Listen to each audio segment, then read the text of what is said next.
नाम एकचोटि भन्नुस् त। डाक्टर ढाका कुमार श्रेष्ठ। तपाईको नाम ढाका होइन डाका हुनुपर्ने भनिरहेछन् मान्छेहरूले।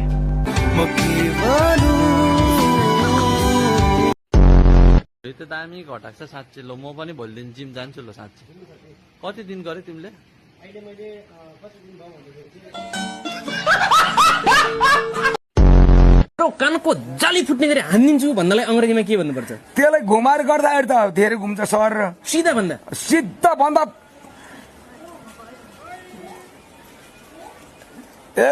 ओ बोय 1 2 3 भन्ने लेभलमा किन oh boy you open talking 1 2 3 I fight you finish go go go go 1 2 3 मा त हानेल्छ।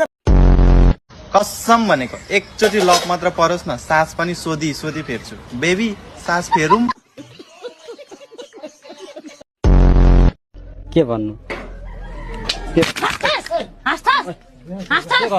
मलाई रुवाएर त हाँस्छस् अनि कहाँ तपाईँ चाहिँ किन त्यो झङ्गेको? होइन मलाई रुवाएर किन हाँस्छ?